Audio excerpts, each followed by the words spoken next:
This is Andy Tube, and I am headed towards the finish of restoring Regina, this Singer Model 403A. And towards the end, like this, I do some what I call finishing touches. Just the final few things after I've dismantled, cleaned, reassembled, adjusted, lubricated the machine, and so forth. And one thing I have done, I think, on every machine that I've restored is replace the bed feet, these little rubber feet that on machines of this age are usually cracked or gone or hard as a rock if they're still there. And I usually buy mine still at So Classic, S-E-W Classic, and I usually get them about a dozen at a time, and they're pretty expensive. I think 60 cents, I want to say, maybe. There's a lot of sellers of them now, you know, on eBay, and Amazon has sellers of this, I'm sure. But when I take the old ones out, they usually have some kind of a mounting screw like this, and they're usually in pretty bad shape. Usually they have some rust on them, not always, but usually. So I usually take them out, take the screw out.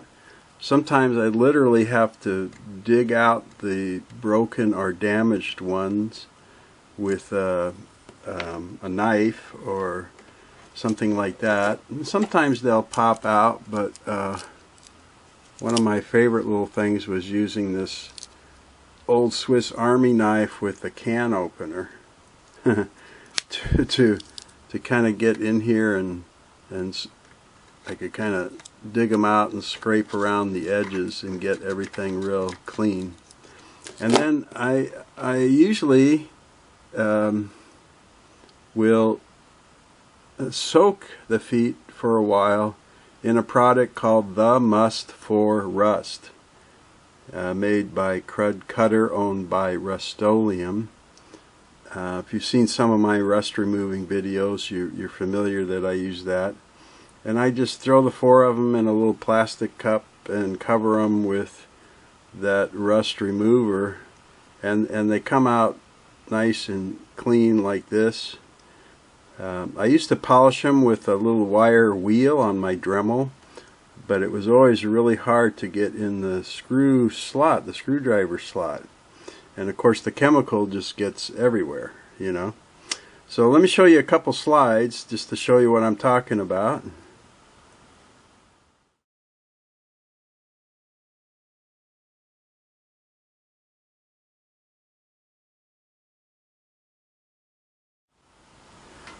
Okay, that'll give you an idea there. And then when I go to put these in, I usually just get the screw in the foot first and push it all the way to the bottom. It's recessed down in there pretty good so that the screw won't hit your work table or bench or wherever you sew on. And then I like to put some oil. I'll either take a little interdental, you know, buy these in a pack at the dollar store and put a couple drops of oil on there and go in and put it on the threads in the machine base, or I'll just kind of put a drop right on the end there. And I already put the other 3 in. The main thing with this is be sure to get it, get the rubber seated in the hole real good. You know, I've been a little careless before, and you get one side of it will get hung up a little bit, and you'll have a little wobble because it's not flat. And the screw is made, if you have this right. If you have the correct rubber foot or bed cushion, think they call them bed cushion. The screw is made to go in all the way till it won't screw in anymore. Deadhead it down in there, and it's just nice. It gives it a little cushioning. That's what they're there for when you're sewing on a hard surface.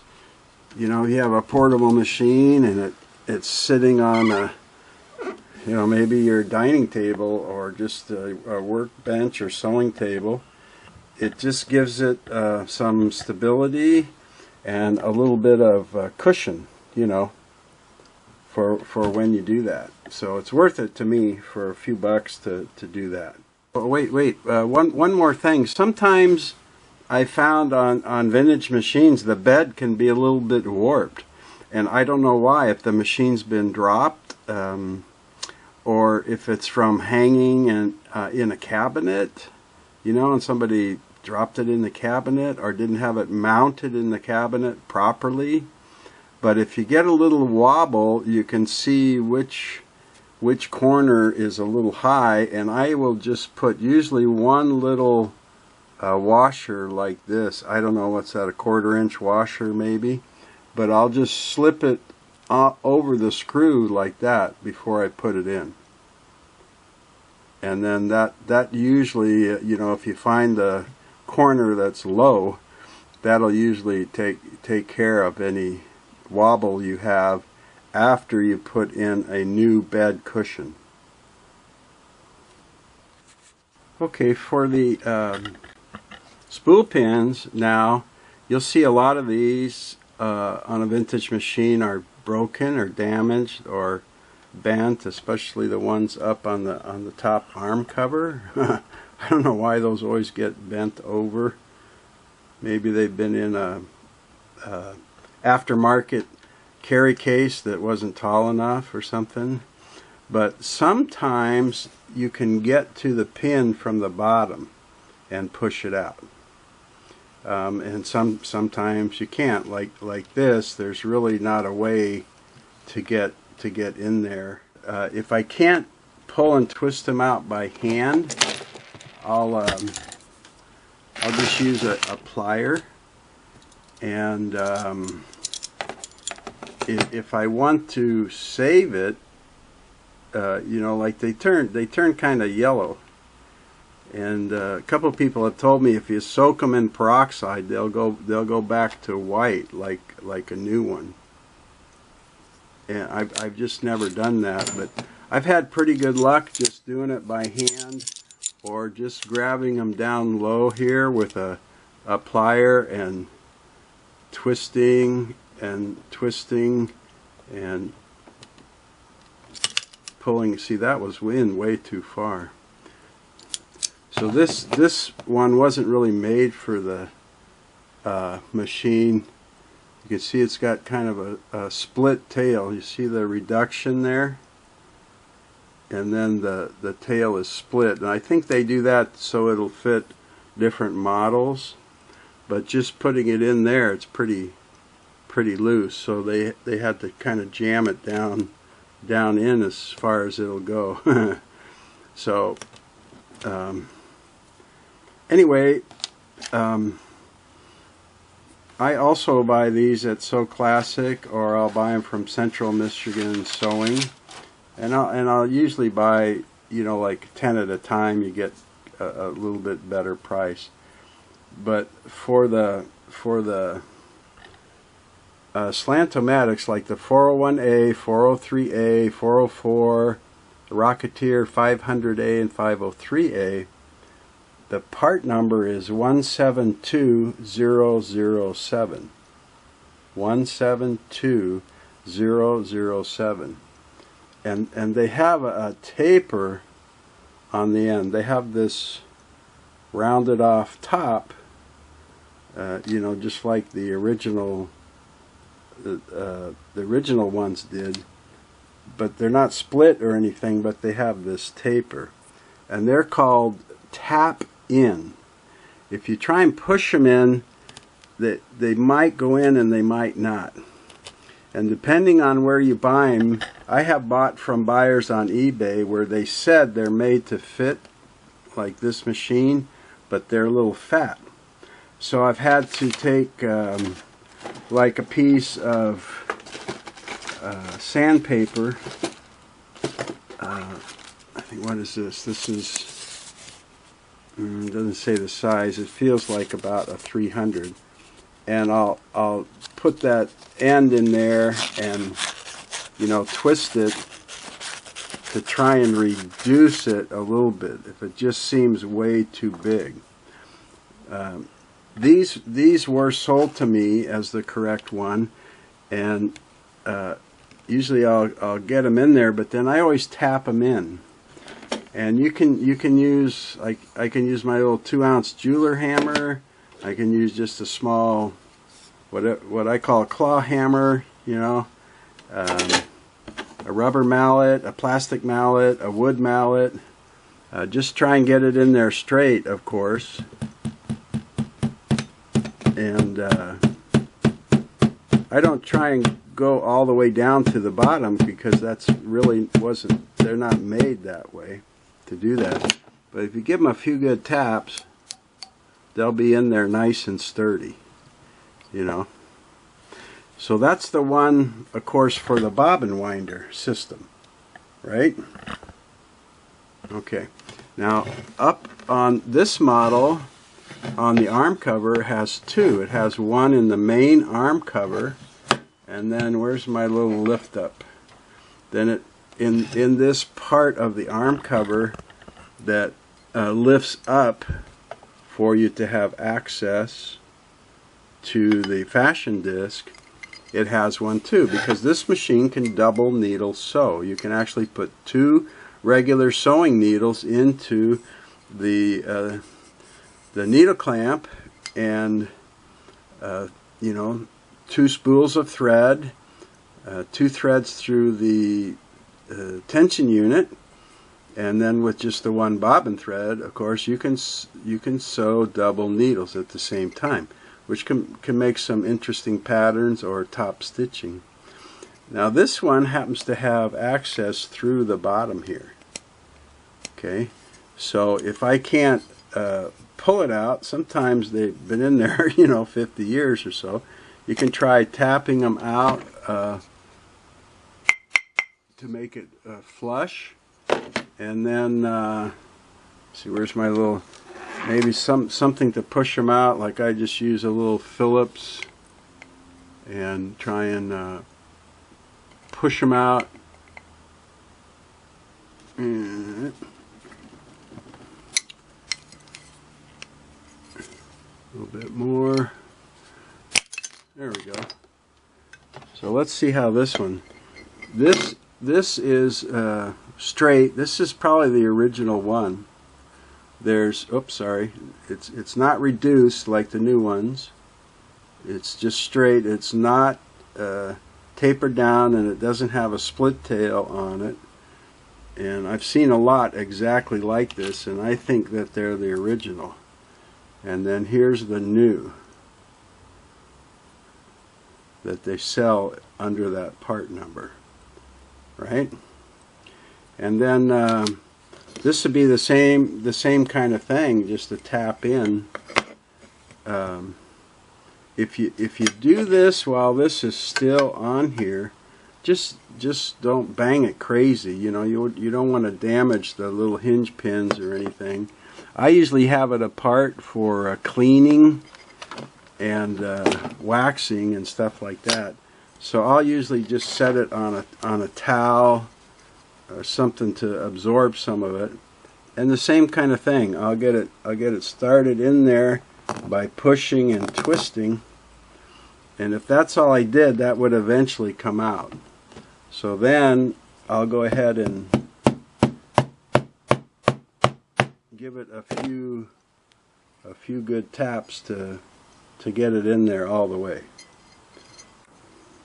I see it could go a little bit, it could go in a little bit more, but I think I'll start there. See, and it looks like I got it a little bit crooked, didn't I?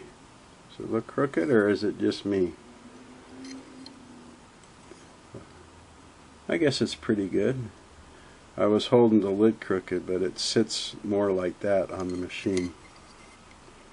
Okay, and then on the main arm cover, we have the same kind of thing, but there is also, you see it's exposed here, and this is an aftermarket one. Somebody's already replaced it. It's a little split tail one. See that?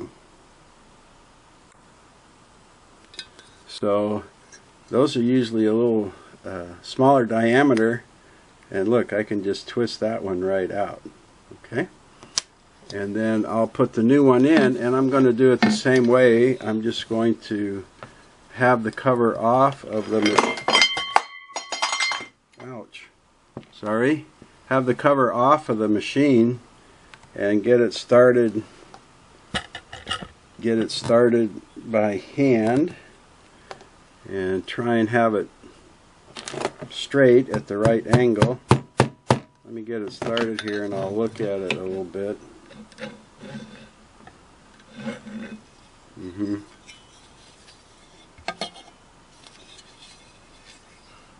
Looks to me like it's leaning back a little, so I'll try and tilt it towards me a little bit and put it in more.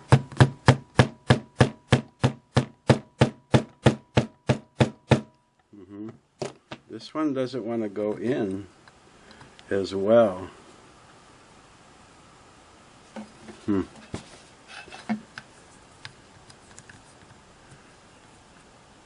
It seems like this one is a little bit bigger diameter.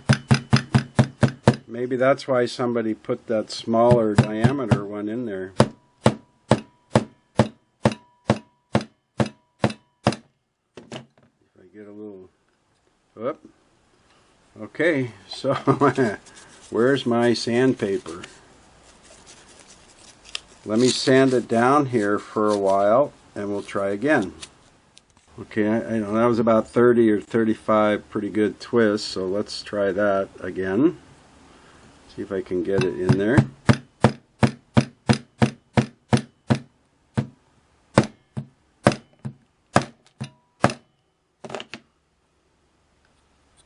Better, but look, yeah, still gonna see how I don't know if you'll be able to see.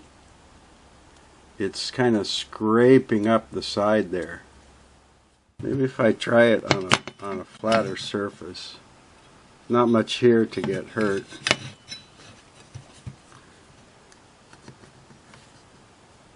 I guess I'm always nervous a little bit about cracking the the aluminum cover.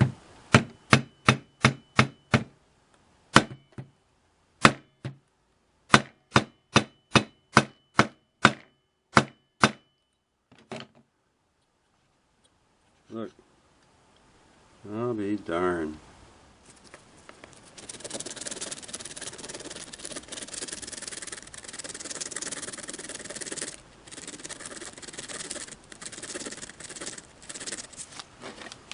Of course, you don't want to get it too narrow, then it won't stay in, right?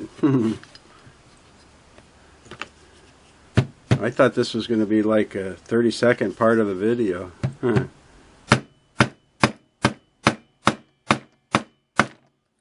Oh, sorry about your ears.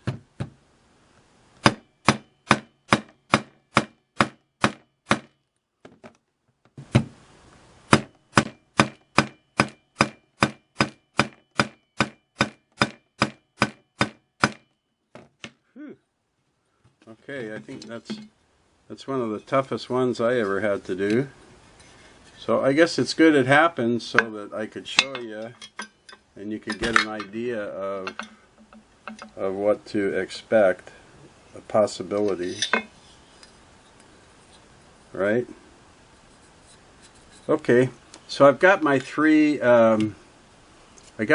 new spools on, spool pins. Of course, the cover's down on the floor here, but I was fortunate that the machine came with the original brown spool pin felts, and you know, if somebody's a collector, they're going to appreciate that, but I like it because the felt is just so dense and high quality. I've taken these to several fabric stores and outlets and upholstery places, and nobody can sell me a felt like this. So a lot of times they're grungy and dirty, and I will just I'll give them one quick spray with the Crud Cutter cleaner and degreaser, and give them a couple squeezes and rinse it right away. Or I'll get it wet and I'll put just a drop or two of like laundry detergent and squeeze it around, rinse it real well, squeeze the moisture out, and let them dry, and they usually come out nice. So the brown looks good, you know, to me. It matches the beige or cocoa or mocha color of the machine, and when I sell it, it's appealing to the buyer, you know, when I explain the difference between this and the new red ones. Sometimes you can see a machine's been out in the sun and they'll get a little bit faded. This one has a little bit lighter color, but they're all original, so happy for that. The darker one was here, and the two little bit lighter were up on the top of the machine. Okay, so there's my new spool pins, and then I would put the felt on each one, right? And then the next thing I'm going to do is adjust this bobbin winder system to make sure that it's going to wind a bobbin evenly, and that is handled by adjusting this bobbin winder tension bracket back and forth. If you remember in the video, there's a little screw back there, and that screws in a slot so that you can let me loosen a little bit. You can adjust this left and right. Right? So if you're winding your bobbin and it piles up on the right side, you would move the bracket a little bit to the left, right? Makes sense, and vice versa. So I have my, where is it? I have my new friction ring, which we just call a rubber tire. Okay, I bought one of those, and I'll just slip it right on here. Just stretch it on over the pulley. Right? So I've got that.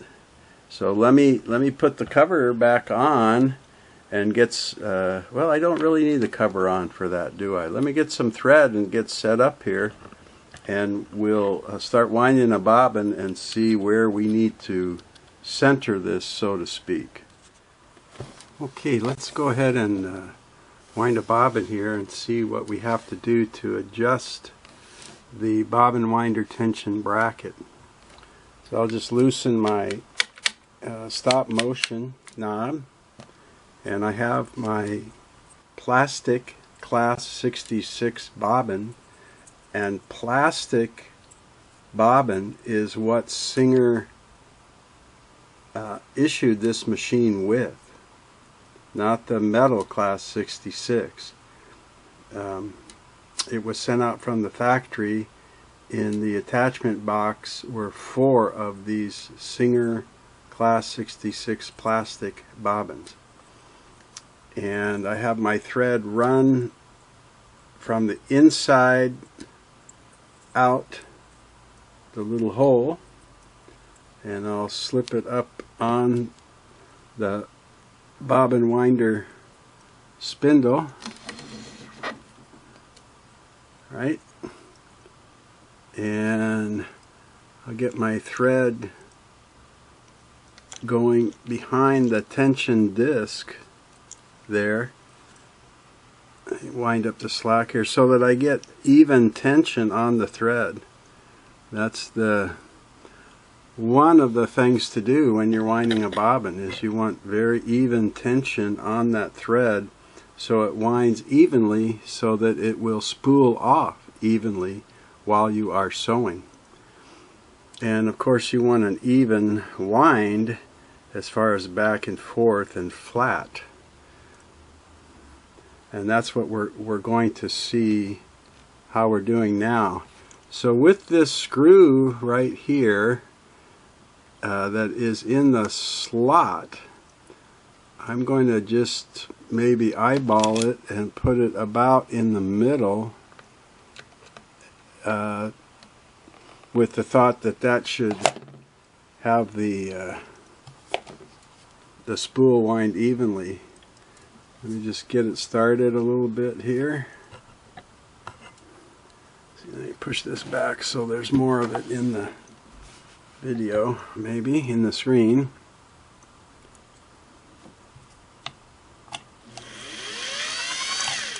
Get a few winds going on there and break that off, and let's see how we do here.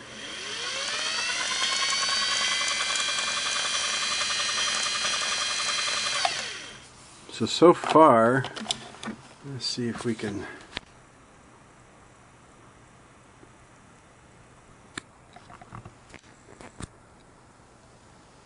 gonna focus on there. So far it looks pretty even.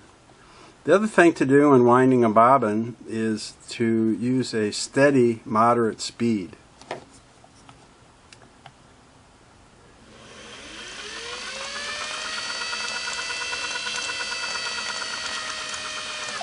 Yeah, it's just starting to pile up a little bit on the right side.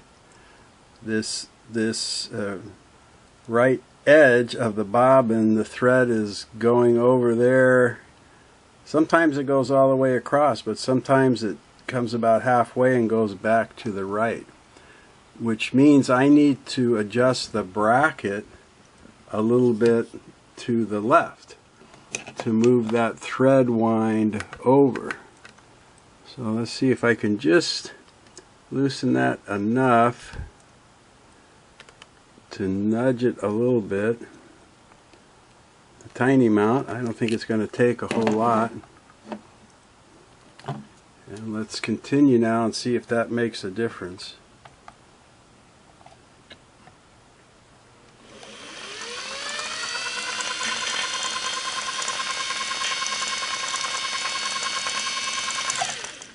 No. Looks to me like it's still, I can't get too close with that. It's still wanting to pile up on the right. So I'm going to move it a little bit more to the left. And you'll find, like I've said about other adjustments on the machine, you'll find every machine is a little bit different. I'm pretty far over towards the right edge of the slot back here. So I just loosened it and moved it, the winder a little, the tension bracket a little bit more to the right, which moves the screw, to the left. Bracket to the left, which moves the screw towards the right of that slot that the screw is in. See if I can get it going over here on the left side now.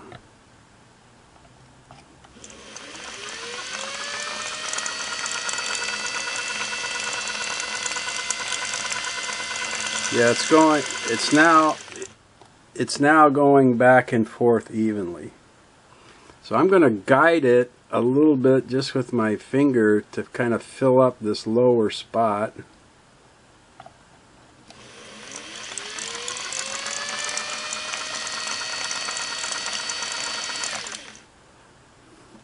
Now it's going to be even, and this is the bobbin winder stop. This is a little bracket that just has a small screw holding it and a little triangle of metal that you adjust up and down to decide how full you want your bobbin to be. And as it reaches that point, it will push the thread and the bobbin away from the wheel a little bit, and the wheel will lose contact and it will stop winding.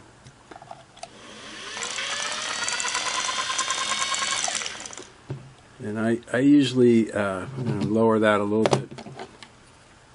I usually don't worry about this too much because my wife never uses, she seldom winds the bobbin full. Now she doesn't quilt, but she seldom will wind it full. And if she does, she'll just watch it and do it manually. But that's what this is for. The farther down you adjust the stop, the less thread will be on the bobbin as it gets pushed away from the wheel. Okay, so that's pretty full and it's still wanting to wind, so I think I'm going to move it down, and at least I have it adjusted so that it's going to wind the bobbin evenly, if I can get it untangled here. There we go. So let's see if I've got that down enough that it's pushed, because the bobbin is almost completely full. It's still wanting to wind a little bit, so I'm going to put it down as far as it'll go, and then if it doesn't stop there, then it's still has more capacity. Oh, there, see, now it's pushed it off enough that the tire's not making contact. So let's see how full that bobbin is. I guess it would hold a few more feet of thread, but not very much. So I think I'll just leave it like that with the stop all the way down. And it did, after I adjusted this a little bit more to the left, it did start winding the back and forth evenly. And that's what that is for. I moved it left because it was piling up on the right. If you start winding your bobbin and it piles up on the left, then you need to move this bracket a little towards the right. Okay? So I think I have that adjusted pretty well for whoever buys it.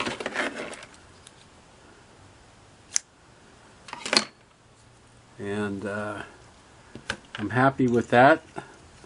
I'll have my new pin with the clean original felt and the position centered on the bobbin, and my new friction ring or rubber tire, and the stop all the way down on this machine creates a pretty darn full bobbin.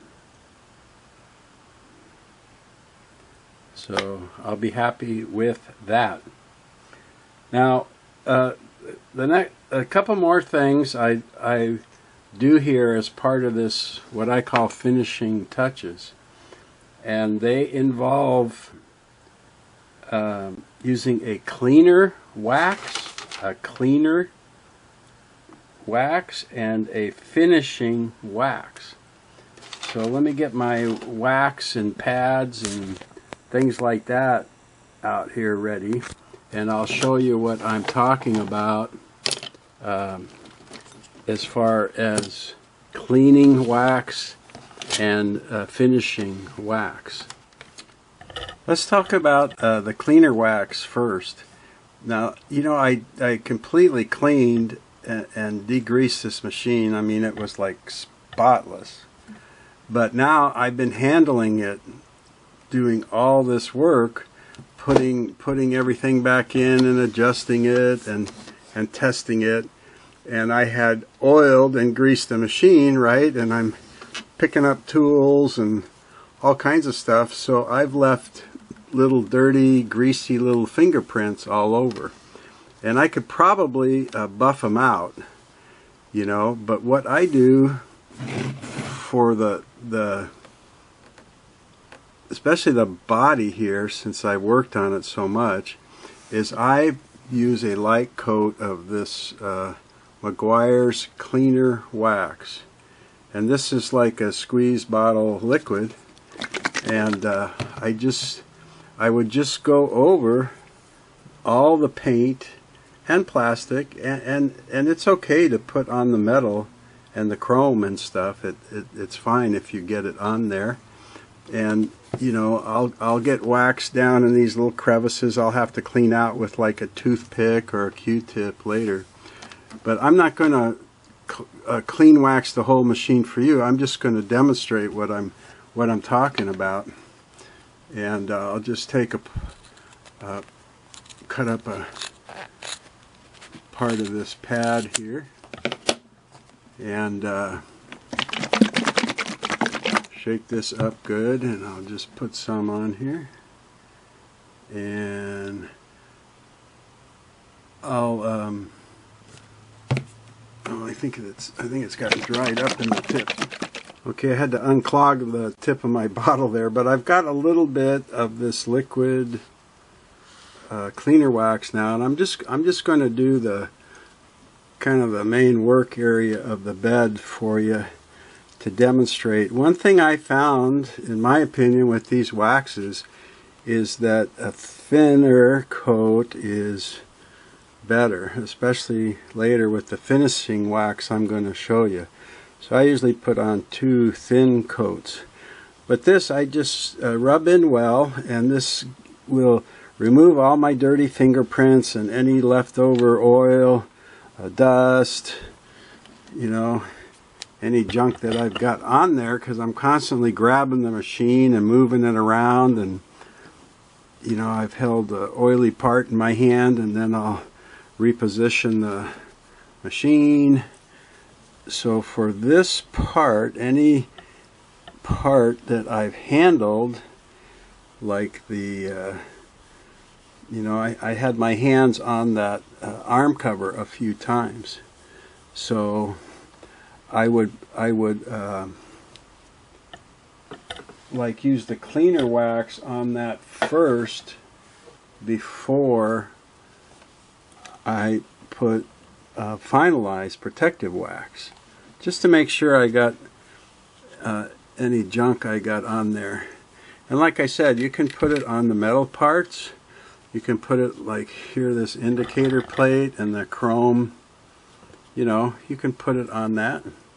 It's not a big problem. The upright, everything. I tend to stay away from the tension dial, you know, I don't want slippery thread, right? But I just do the whole area that I'm going to do with this, and I'll let it dry a little bit, and then I'll show you how I take it off and stuff. Now for parts that I didn't handle a lot after I washed them, like here is the bottom cover, right? And I mean, I cleaned it real well and rinsed it real well and set it outside to dry overnight, and then I put it in a cardboard box here. And so I really don't use the cleaner wax on this. I already got it clean, right? So what I will do with this is I'll just use a couple coats of the finishing wax. And let me show you that. I use Meguiar's Gold Class Carnauba Plus. Now you can use any wax that you want, and you don't need to use a cleaner wax if you don't want, and you don't even have to wax it if you don't want. You know, I'm just showing you what I do. There's many good quality waxes out there. I know a guy who has a couple of classic cars that he just keeps in showroom condition, And I asked him, what do you wax your cars with? And these were the two products he told me. You know, I said, okay, thanks. And then I went and got these, and I've just used them since. So, if you, I would use wax for automobiles. And this is paint. It does not, you know, this is a paint. It doesn't really have a clear coat. So any good auto wax should be fine for you to use. And this I get in the paste, in the can. It comes with like a little foam applicator, but I've always just bought these terry covered foam. You know, you get two of the big size for $1 at the dollar store, and then I cut them into 4 pieces or so. And this is where I'll use a lighter coats. I don't like using, you know, when I first was doing this years ago, it's like, hey, the more wax the better, right? And it was like, no. So I'm going to do part of this just to show you, but you know how to put on wax, right? You just put a light coat and try and get good coverage. I'll do the one side of it here. And then you let it haze up on this particular wax. I guess there's some that you're supposed to buff off right away, but this one you let it kind of dry. And let me do that whole circle there. But I'm going to do half so you can see this half looks pretty good, doesn't it? You can see the light reflecting, and it's just clean, you know. And then I'm going to wax this half a couple of times, and we'll see if it's worth it. The paint, you know, can oxidize over the years, right? So I just figure it's all clean. I'm going to put a protective coating on there to try and keep it that way. So while that is drying, hazing up and stuff, let's go back to my cleaner wax on the bed here. And it's nice and dry. So I buy these cheesecloth. For me, works the best at removing the wax. They're a little pink because I wash them with my oil rags too. But then I'm just going to use that cheesecloth to go in and buff off that cleaner wax, just like you would any wax, right? Any place I put it, I'm just going to use my cheesecloth. And the cheesecloth just kind of, by its nature, you know, it scoops up all that wax right away. And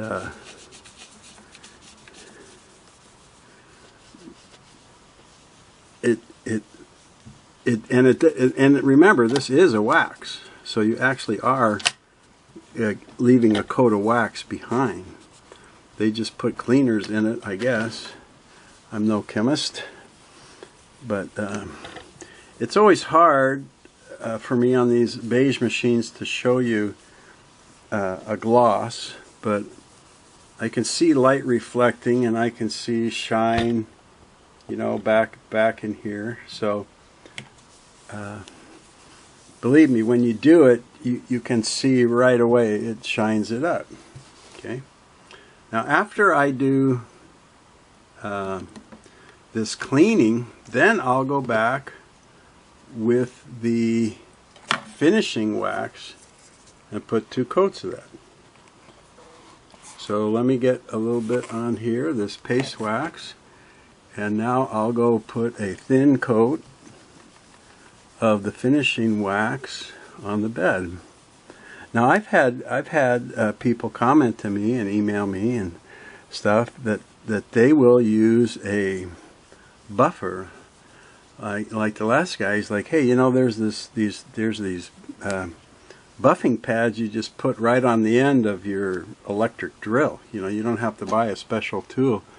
Instead of putting a drill bit on your drill, you put this thing in, and they've got these buffer pads. And man, if you want to see that thing shine after you wax it, and get the wax off, then use use an electric buffing pad, and wow, you'll be shocked how much shinier it is. And he sent me a picture. I can't remember, a Regal sewing machine maybe, but it was a pretty kind of Mediterranean blue color, and wow, I gotta tell you, it looked like it had brand new clear coat or something on it. Whew. So I may try that one of these days, get a few extra bucks and buy a buffer. I'm just, usually when I do a clean and wax, I have a ball game on or music or something in the background, and I just do it. It's okay for me doing it by hand. I'm retired, so I don't have to go to work tomorrow, right? Okay, so that is taking off the cleaner wax and putting on the first coat of the protective wax. Now let's go back to that bottom plate where I did the first coat, and I put it on this right side here, and it's all hazed over and dried, so I'm going to use my cheesecloth to take off the dried glaze and wax from the first coat of the protective wax. See, this doesn't take me long, but I know one of those electronic buffers. I'd say, hey, if you have one, go ahead and use it. Why not? Because boy, the pictures he sent me, they were just incredible. Whew. And he used a McGuire's wax, but a different, not the one that I use, gold. He used this, maybe it was a platinum or something, I don't know. But it was very impressive how his machine looked. Whew. It was one of those machines that was really a lot of heavy chrome on it. I don't know, I can't remember if it was Italian or what, but boy, it was impressive. Okay, so here's my first coating of wax, if you can see some light reflecting in there, I hope. Now here's the side that is just clean with no wax. And then here's the side with one coat of the wax.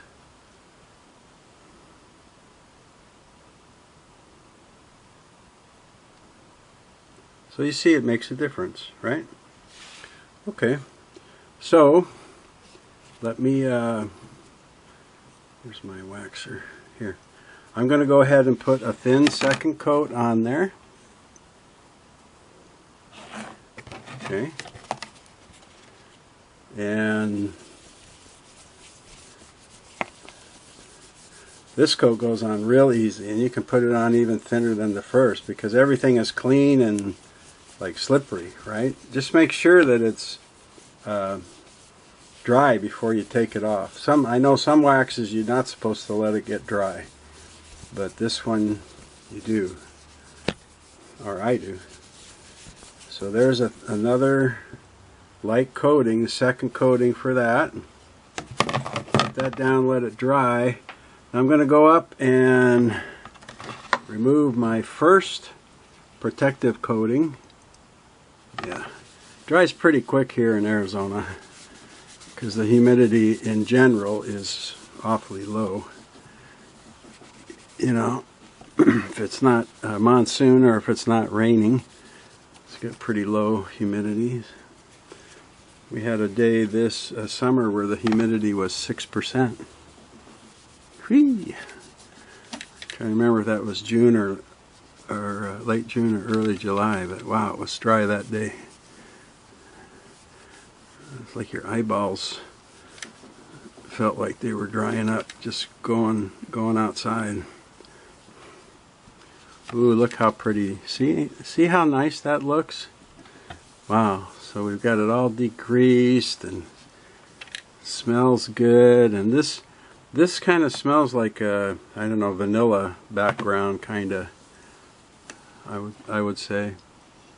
I don't know. It's nice. It doesn't smell chemically you know, anything like that. It's a very light fragrant. Super.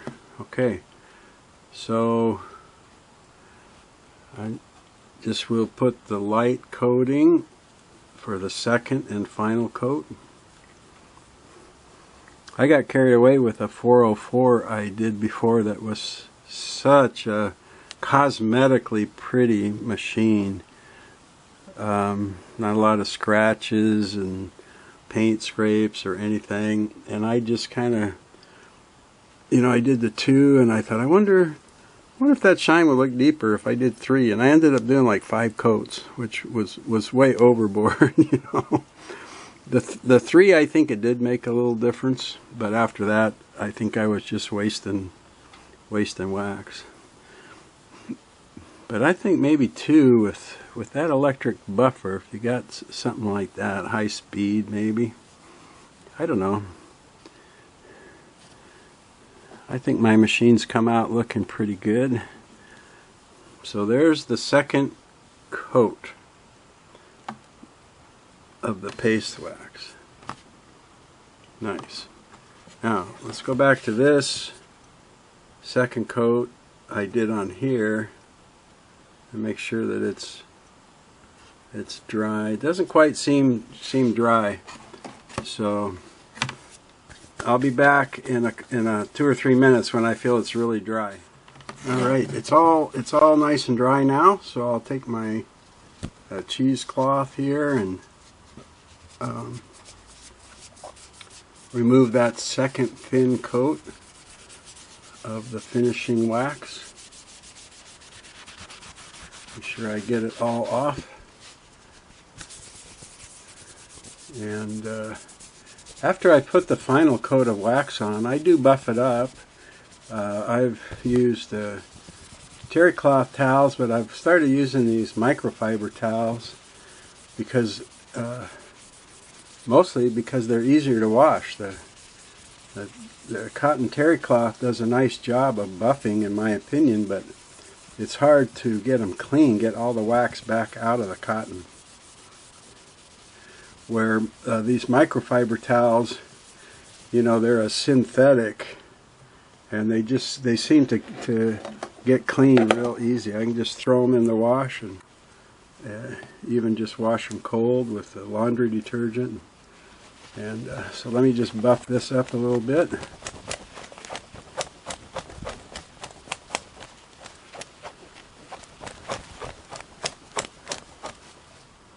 And we'll take a look at it there. So this side no wax, this side 2 coats of the cleaner wax.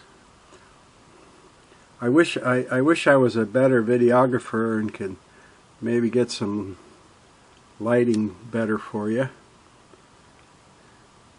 but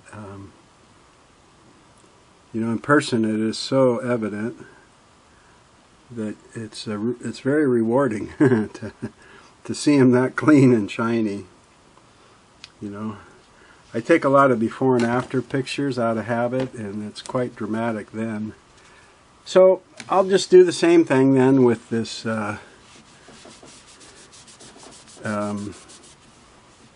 with the base here that I did.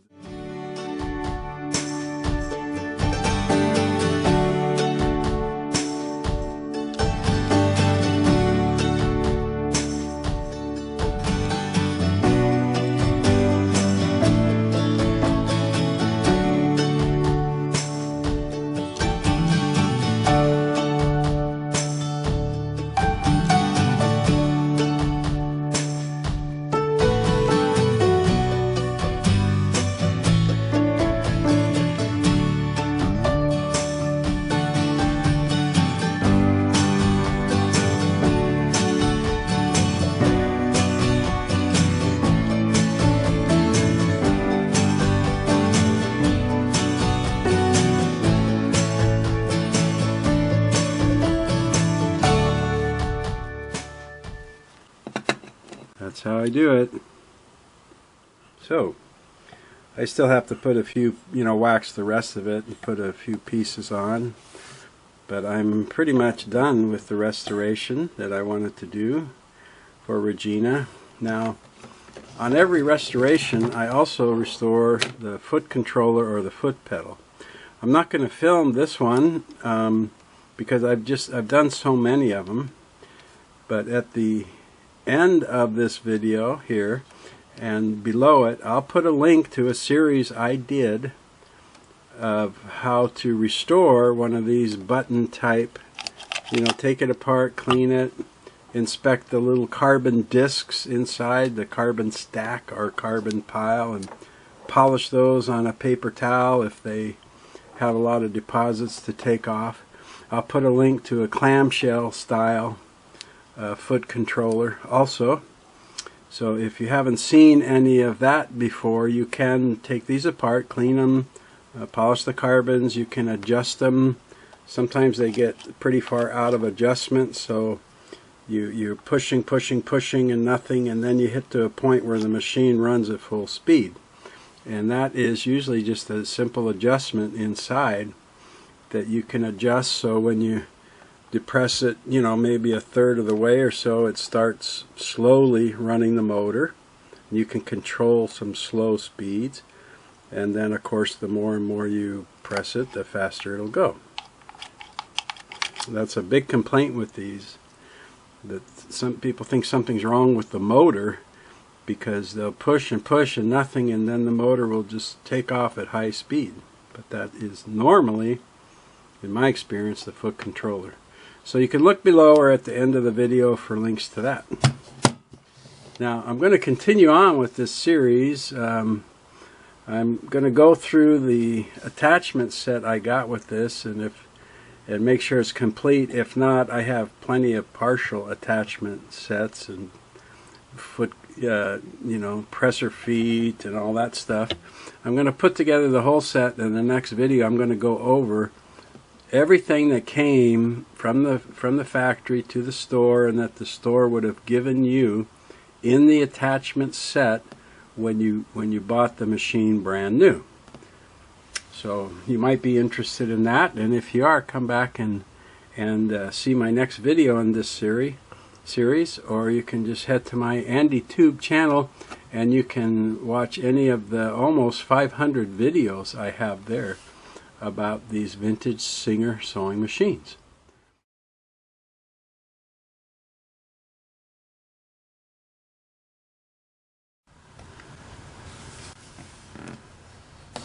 I have mentioned in a few of my videos about this nylon adjusting nut on the throat plate positioning bracket, and my laments that originally they were made from metal, steel, and they changed them to nylon.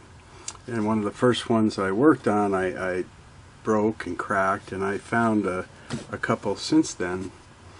So I mentioned it as recently as the video I did about that bracket for Regina, this Singer Model 403. And with thank you very much to Carol and Roger, they had a parts machine that they had, and they sent me this metal replacement for me to have. Just wanted to thank me for doing my videos, and I love it. Thank you very much, Carol and Roger. And I have had to buy these in the past, and they're not always easy to find. And now I'm going to have a good spare nylon one and a metal one. So I'm going to just replace the one on Regina here with the donor part that I got. See if I can, let's see, 1/2, 1, 1.5, 2, 2.5, 3, 3.5, 4. Is that enough? Nope. About 4.5 to get that out. So actually the dimensions of the nuts are the same. They have this cross-cut pattern so that the bracket bar can slide through the slot, but it locks it in place when it's there, and it's called the adjustment nut because you can adjust it to a certain point to make sure that the lifting pins will lift your throat plate enough. So I'm just going to, you know what, just out of habit, I'm going to drop a little drop of oil on there. The times I have been able to find these in the past, you know, I had to buy sometimes the whole bracket, positioning bracket system and stuff. And I've seen them in parts lots before, mixed up with odds and ends, where people have dismantled machines and then they don't know where this goes, and they're like, I've seen it with a tension unit and a lampshade before. But anyway, let's go ahead and see if I can get this in there, and then I'll push that up so I can turn it. I'm just going to move this a little to the side so I can work around the camera here, and I'll get a 1/2, 1, 1.5, 2, 2.5, 3, 3.5. You can tell when you're getting close because it'll start to rub against this. So let me put it just there. And usually about flush or a little bit in from flush is what you want.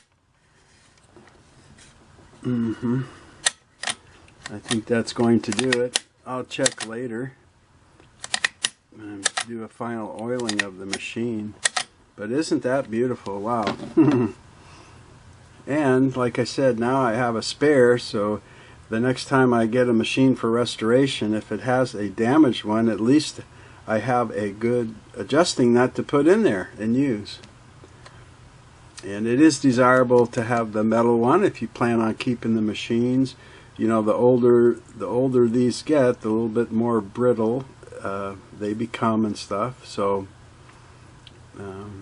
you know, like anybody who likes vintage and antiques thing, to think I have something that's going to last forever as long as the machine does is a real bonus. So much for your interest in tuning in here, and I do hope you will come back and see me, and take care of yourself.